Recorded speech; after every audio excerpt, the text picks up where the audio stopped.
इस बार क्या मुजफ्फरनगर से कई मिथक टूटेंगे, क्योंकि यहां पर किसी की भी अब तक हैट्रिक नहीं लगी है। बीजेपी से संजीव बालियान तीसरी बार मैदान में है, तो वहीं इंडी गठबंधन से हरेंद्र मलिक मैदान में है। न्यूज 18 से खास बातचीत में संजीव बालियान ने जीत का दावा किया। के साथ आस्था कौशिक, हम इस वक्त पहुंचे हैं पश्चिमी उत्तर प्रदेश के मुजफ्फरनगर, जो कि गंगा और यमुना के दो आब के बीच में बसा हुआ क्षेत्र है। और राजनीतिक दृष्टि से अगर देखा जाए तो सियासी लहर पैदा करने के लिए अलग अलग सियासी दलों के लिए बहुत महत्वपूर्ण भी है। इस बार यहाँ मुकाबला बहुत ही दिलचस्प होने जा रहा है। यहाँ मुकाबला जाट वर्सेस जाट का है। और बातचीत के लिए बीजेपी से हमारे साथ संजीव बालियान जी हैं। एक बार फिर से बीजेपी ने उन पर भरोसा जताया है और यहाँ से वो सिटिंग MP भी हैं और एक बार फिर से चुनावी मैदान में है। बहुत स्वागत है संजीव बालियान जी आपका न्यूज 18। धन्यवाद। तो मेरा पहला सवाल यही कि मुजफ्फरनगर सीट एक ऐसी है, इसके लिए कहा जाता है यहाँ जीत की कभी हैट्रिक नहीं लगती। आप इसको बदल पाएंगे क्या? पक्का 100%। मैं अंधविश्वासी नहीं हूँ, ना मैं आंकड़े देखता। पिछली बार मेरे सामने पूरा महागठबंधन था, सभी पार्टियां एक साथ थी, कांग्रेस, राष्ट्रीय लोकदल, बसपा और सपा। उसके बाद भी मुजफ्फरनगर जनपद की जनता का आशीर्वाद मुझे मिला था। अब तो राष्ट्रीय लोकदल भी हमारे साथ है, बसपा अलग लड़ रही है, तो कहीं कुछ दिखाई तो दे नहीं रहा। अच्छा, कामकाज की बात करें तो आप जनता के बीच में क्या ले जाएंगे? ये भरोसा जो आपका है कि हम अंधविश्वास पे नहीं जाते, विकास और काम की आप बात करते हैं, तो उसका आधार क्या है? कुछ काम बताइए जनता को। आप दिल्ली से आई हैं? दिल्ली से मेरठ आने में 1 घंटा लगा होगा, तकरीबन 40-45 मिनट। 40-45 मिनट। पहले आती 4 घंटे लगते हैं। बिल्कुल। फिर आप खतौली पहुंची हैं जी। खतौली से आप कटली आई हैं, कितना समय लगा खतौली से कटली आने में? 15 मिनट। 15 मिनट। कैसी सड़क थी? दिल्ली जैसी है कि नहीं है? पहले आपको यहाँ से खतौली से आने में भी 1 घंटा लगता था, गाँव वाले से पूछ लेना। ये विकास है कि जब आप दिल्ली से इतनी जल्दी पहुँचते हैं, ये विकास है। आप बिजली ये थी अभी आई हुई थी, जब मैं सांसद बना 4 घंटे आती थी, आज 18 घंटे आती है। वो कोई एक दिन में नहीं आई। जितने बिजली घर 65 साल में जनपद में बने थे, उससे ज़्यादा बिजली घर 10 साल में बने हैं। फीडर सेपरेशन, लाइन के ट्रांसमिशन सब बदलवाया, तो 18 घंटे आज ग्रामीण क्षेत्र में और 24 घंटे शहर में बिजली आती है। माननीय मोदी जी के काम, माननीय योगी जी के काम और थोड़े बहुत जो मैंने यहाँ किए, उन्हें लेकर जनता के बीच में। ये तो काम की बात रही, लेकिन जब चुनावी मैदान में ताल ठोकते हैं तो राजनीतिक और जातिगत समीकरण भी बहुत अहम हो जाता है। समाजवादी पार्टी इस बार यहाँ पर जाट और मुस्लिम का कॉम्बिनेशन बिठा रही है। आपके पास क्या तोड़ है इसका? मेरा कोई कॉम्बिनेशन नहीं है। मैं जाति और धर्म के आधार पर चुनाव नहीं लड़ता हूँ। कोई एक जाति किसी को कोई राजनीतिक परिणाम नहीं दे सकती।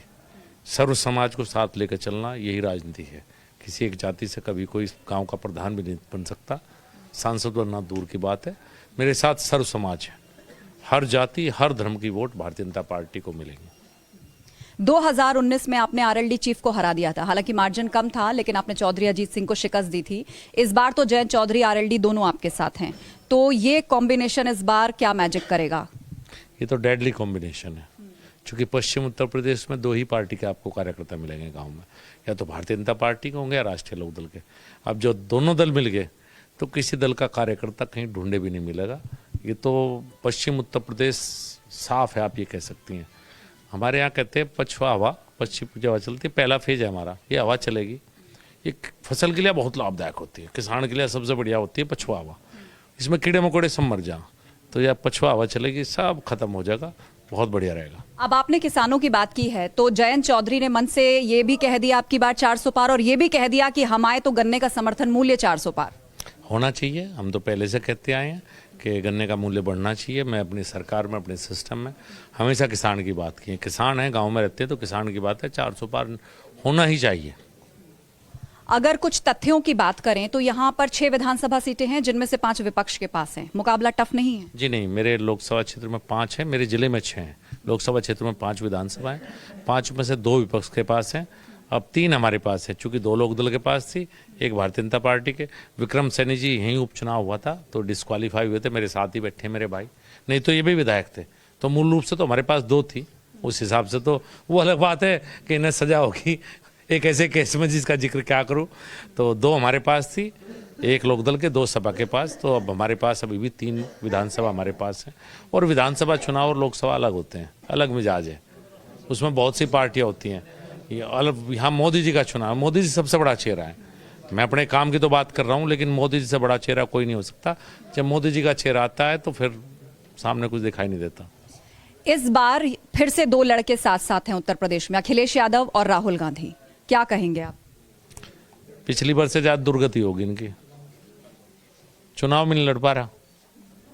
केरल जाने की जरूरत है, पारिवारिक सीट है अमेठी, अमेठी छूट गई, रायबरेली माता जी राज्यसभा चली गई। इतना जिस नेता में ये कॉन्फिडेंस भी ना हो कि मैं खुद चुनाव लड़ सकता हूँ, वो अपने कार्यकर्ताओं को क्या चुनाव लड़ेगा? समाजवादी पार्टी का देखिए, 5-7-8 टिकट तो घर में दे दिया अखिलेश यादव ने अपने परिवार में। बिजनौर देखो, विधायक के बेटे को सांसद का टिकट, यहाँ देखो विधायक के पिताजी को सांसद का टिकट। इनका बस चले तो गांव के प्रधान भी है समाजवादी पार्टी वाले, अपने परिवारों से बना दे, ये किसी का नंबर नहीं आने दे। ये तो परिवारवाद और भ्रष्टाचार, पार्टी नहीं कहूँगा तो गिरोह कहूँगा। परिवार इकट्ठे हुए हैं, उन्हें लूट रहा है जनता को, तो इन्हें परिवार के अलावा कुछ दिखाई नहीं देता। मायावती जी अलग से चुनावी मैदान में, आपको लगता है एनडीए को इसका फायदा होगा? क्योंकि विपक्ष तो यही आरोप लगाता है कि जब बहन जी मैदान में आती हैं तो जानबूझकर आती हैं, कैंडिडेट या तो खड़े नहीं करती, नहीं तो वोट बढ़ जाता है। आज भी बहन जी का वोट बेस उनसे ज़्यादा है जो ये आरोप लगा रहे हैं।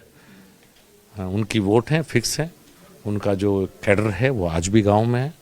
और अगर वो जिसके साथ जाती है, पिछली बार उनकी वजह से 1.25 से 1.5 लाख वोट एक्स्ट्रा मेरी लोकसभा क्षेत्र में गठबंधन के उम्मीदवार को मिले थे। ये सच है, आज भी उनका वोट बैंक है। तो अगर वो अलग लड़ती हैं तो निश्चित रूप से एक कोण हती कोणा मामला होता है, वो अलग कोण है। तो आप उन्हें राजनीति में इस तरह से नहीं कह सकते वो अलग लड़ती है, वो अलग लड़ेंगी जब उनकी पार्टी है।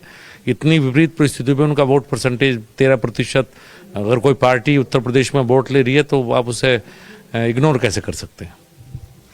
ये भी आरोप लगाते हैं विपक्षी दल की सीबीआई और ईडी का गलत इस्तेमाल सरकार कर रही है और जानबूझकर छापे डलवाए जा रहे हैं। क्या बीजेपी के नेताओं पर छापे क्यों नहीं पड़ते हैं? और चुनावी इलेक्टोरल बॉन्ड्स को लेकर भी एक बड़ा मुद्दा बनाया गया। देखिए, इलेक्टोरल बॉन्ड के बारे में मुझे ज़्यादा जानकारी नहीं है। मैं क्षेत्र में हूँ लगातार, जब से मैं टीवी नहीं देख पाता। और जहाँ तक सीबीआई और ईडी की बात है, अगर बेईमान ना करेंगे तो जेल तो जाएंगे भाई।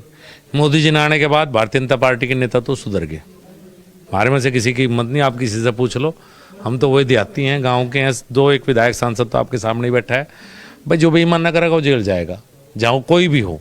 अब इसमें उन्हें दिक्कत है, अब जनता ऐसी बात करे कि भाई बेईमान ना करोगे तो सर्टिफिकेट मिल जाएगा, जेल नहीं जाओगे, जाना पड़ेगा भाई। मुख्तार अंसारी की मौत को लेकर भी सवाल खड़े किए जा रहे हैं, ये भी एक बड़ा मुद्दा बना हुआ है और उसको लोग इस तरह से भी कह रहे हैं कि मुख्तार की मौत ने राजनीति को भी बदला है। इस पर आप क्या कहना चाहेंगे? देखिए, जो व्यक्ति चला गया, मैं बहुत ज़्यादा उसके बारे में कभी नहीं कहना चाहिए। मौत है, मजिस्ट्रेट जांच के आदेश शायद हुए हैं, मुझे ऐसा लगता है।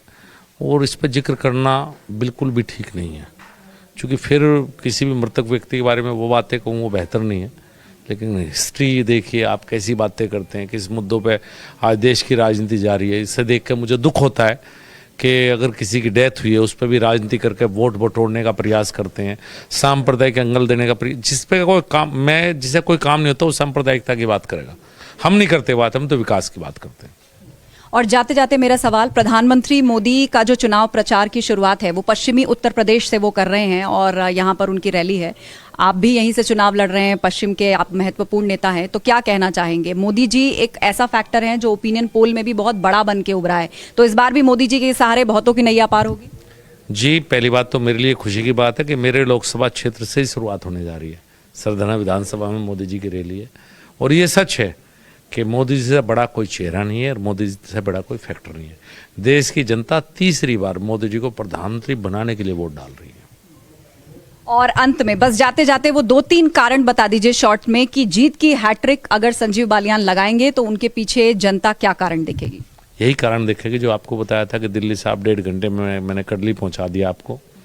यहाँ कड़ली में जब बैठे हैं तो पंखे की हवा खिला रहा हूँ मैं आपको।